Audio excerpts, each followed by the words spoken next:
सबको अपने कीमती समय में से बहुत बहुत आप सबका अभिनंदन, स्वागत। अपने कीमती समय में से समय निकालने के लिए, अपनी क्लीनिंग के लिए आप सब के साथ एक बार फिर एक कदम और आगे बढ़ाते हैं। हम कुछ पल अपने लिए निकाले। आप सबका उसके लिए धन्यवाद। देव गुरु कृपा ऐसे ही बरसती रहे। पिछली बार हमने अपनी आंखों से संबंधित किस तरह से हम राग और द्वेष के कर्म संस्कारों को अपने साथ चिपकाते हैं, जाने अनजाने, उसकी आलोचना की, उसकी क्लीनिंग की। आई होप महीने में रोज आपने वो वीडियो चलाकर उस भाव यात्रा में उतरा होगा और बहुत अच्छे एक्सपीरियंस किए हैं। तो देव गुरु की आज्ञा लेते हुए शुरू करते हैं। प्लीज अपने माइक्स म्यूट रखिएगा और अपने वीडियोस ऑन रखिएगा। सीधे बैठेंगे, एक लंबी गहरी सांस पूरी सांस को धीरे धीरे बाहर निकालते हुए अपनी शांति, स्थिरता को महसूस कीजिए।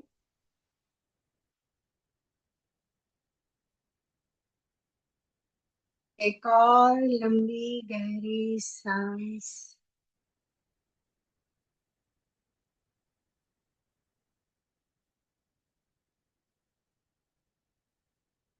सांस के साथ अपने भीतर उतर जाइए। विजुलाइज करेंगे अपने प्रभु परमात्मा को, अपने गुरुदेव को, जिनकी आप भक्ति करते हैं। सर झुकाते हुए, वंदन करते हुए,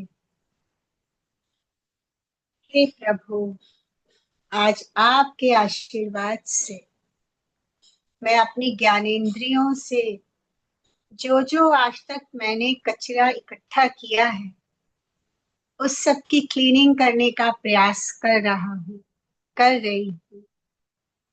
आपकी आज्ञा, आशीर्वाद बरसे कि मैं अपने अनदेखे, अनजाने रहस्यों को समझ पाऊं और अपनी आत्मा को हल्का कर सकूं। मुझे साधना की गहराई में उतार दीजिए।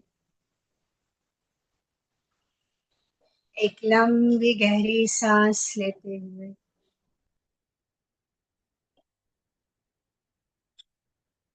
चित्त की स्थिरता को महसूस करेंगे।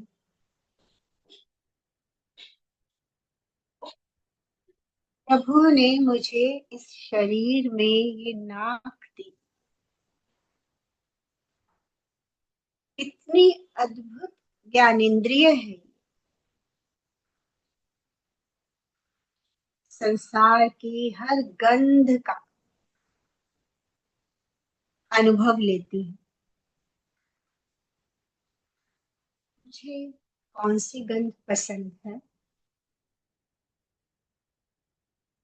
खुशबू, मस्त करने वाली गंध मुझे दीवाना बनाती है। इस गंध के पीछे मैं कैसे भंवरे की तरह भागता हूँ। नहाने के लिए साबुन चाहिए तो ऐसी ही कि बदन महक उठे। शैम्पू ऐसा लगाना है, नए से नया, जो मार्केट में आया, खुशबूदार।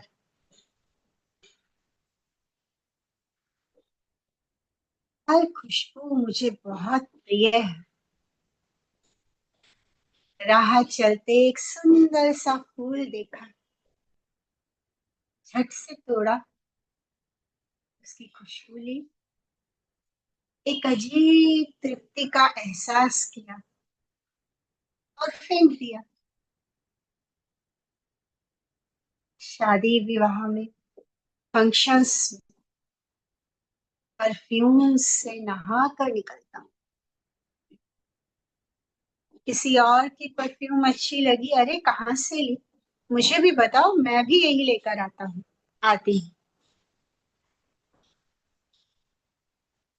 उस परफ्यूम में, उसके बनने में जाने कितने फूलों को उनके डालियों से अलग करके जीवन से रहित कर दिया है। कितने वृक्ष काट दिए गए हैं उनके तेल के लिए, उनकी छाल के लिए। उन जीवों की चीत्कार गूंजती है कभी कानों में, कभी ख्याल आता है जिस सुगंध का निर्माण जन्म हिंसा से हुआ है, वो मेरे भीतर कभी एक सात्विक विचार उपजाती है क्या? नहीं। इस सुगंधी ने हमेशा मेरे भीतर आकर्षण के, वासना के, क्रोध के, अभिमान के, अहंकार के, राग के, विकार भावों को ही जन्म दिया है, बढ़ाया है।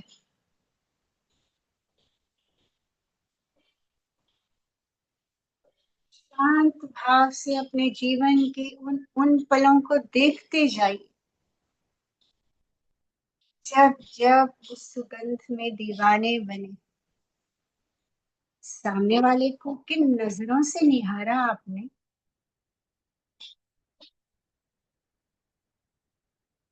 क्या उस समय सात्विकता की पूजा के भाव आए थे क्या? या राग और विकार के थे?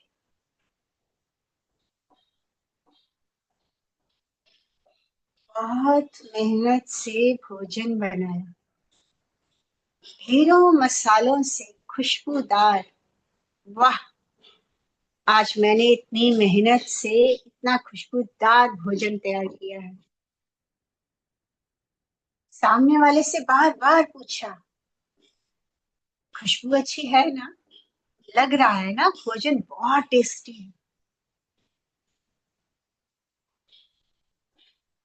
एक गृहस्थी को अपने भोजन के लिए आग भी जलानी है, सब्जियां भी संवारनी है, अनजाने जाने हिंसा करनी ही पड़ती है, बचा नहीं जा सकता उससे। पर अनजाने ही उस गंध में, उस अभिमान में कि कोई मेरी पीठ ठोके, शाबाशी दे, उस गर्व में मैंने उन हिंसा के संस्कारों को, उन कर्म के संस्कारों को खुद तो अपने से जोड़ा ही है, दूसरों से भी उसकी पुष्टि करवाई। इतनी अनुमोदना का भागी बना हूं, उस हिंसा का पोषण करता बना हूं मैं।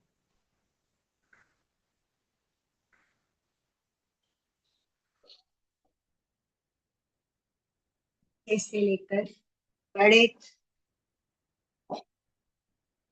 भोजन हो या शरबत,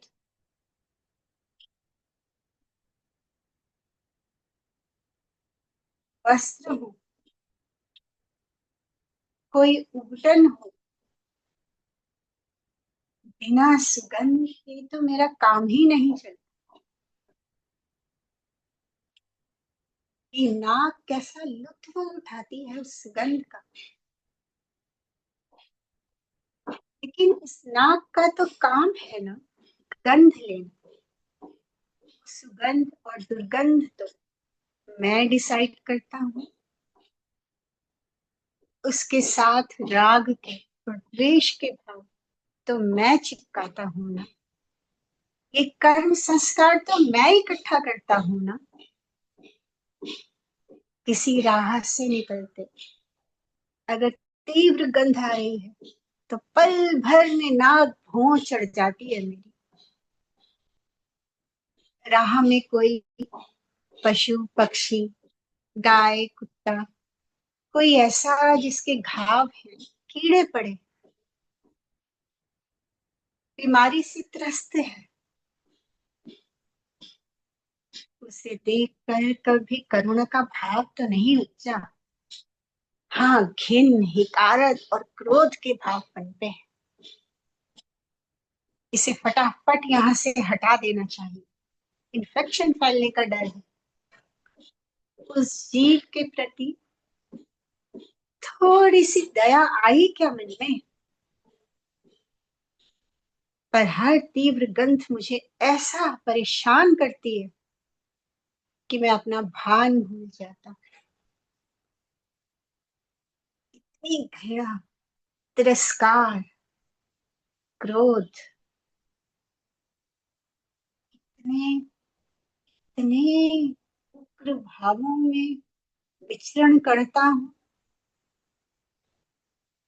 कि अनजाने ही मैंने कितने कर्म संस्कारों को जोड़ लिया है।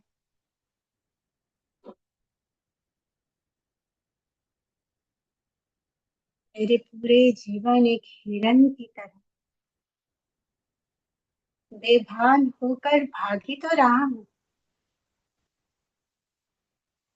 हिरन कस्तूरी की गंध को खोजता खोजता कभी कंटीली झाड़ियों में, कभी किसी का शिकार होकर अपनी जान से हाथ धो बैठता है। और मैं इस सुगंध में दीवाना। वो कैसे बनी, कितने केमिकल, कितनी मेरी सेहत और स्किन खराब करेगी, मुझे तो ख्याल ही नहीं आता।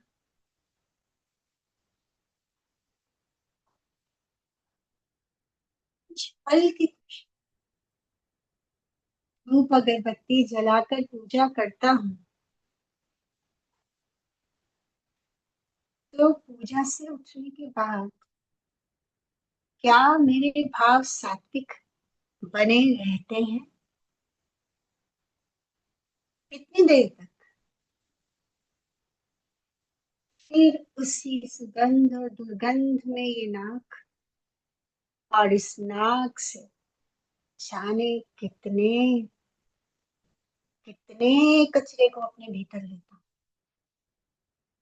भीतर लेने वाला तो मैं हूं ना।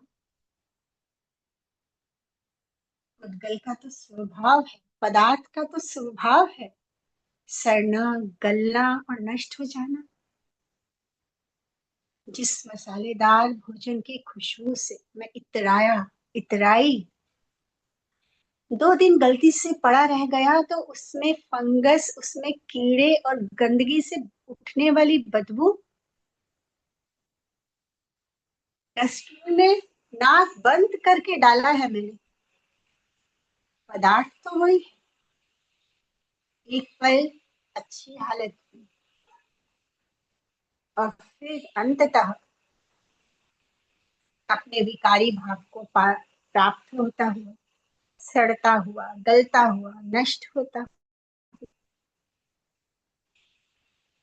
हे प्रभु, हे गुरु, मुझे शक्ति दीजिए। आज के बाद मैं किसी गंध के पीछे ना राग की आसक्ति के भावों को जोड़ूंगा, ना किसी दुर्गंध से परेशान होकर घिन के और घृणा के भावों को अपने भीतर पैदा होने दूंगा। मैं गुरुदेव के चरणों में सर झुकाते हुए एक दृढ़ संकल्प, एक लंबी गहरी सांस,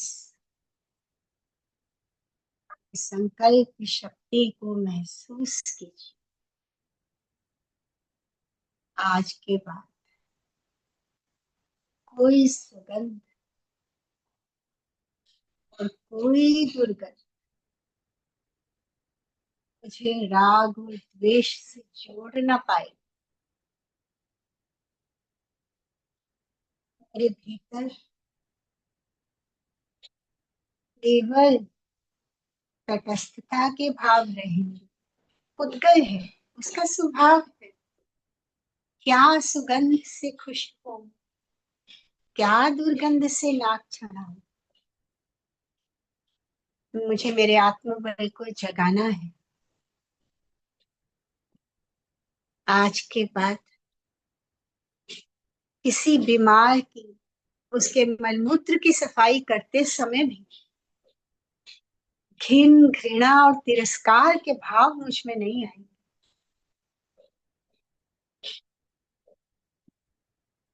शायद आज के बाद हमारे बुजुर्गों की सेवा में कोई कमी न रही। मैं संकल्प लेता,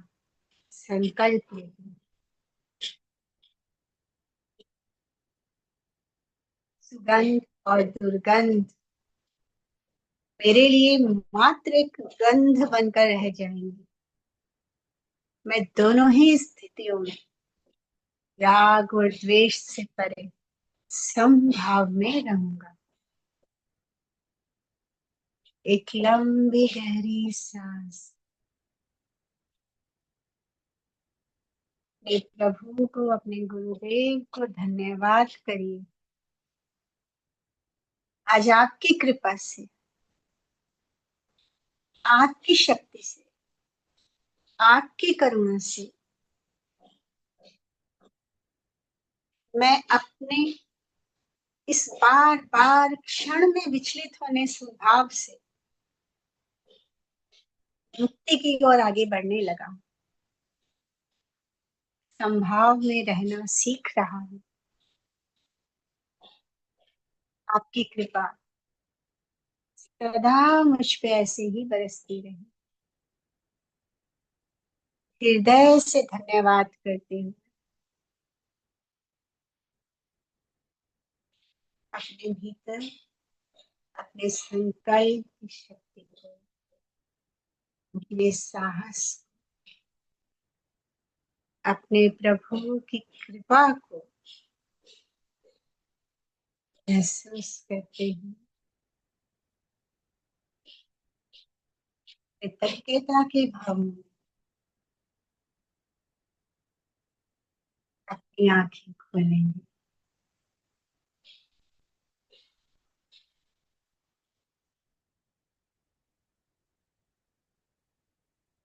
देव गुरु कृपा से अपने स्वभाव को सुधारते सुधारते हम निश्चित रूप से अपने शुद्ध चैतन्य स्वरूप पर, उसके साथ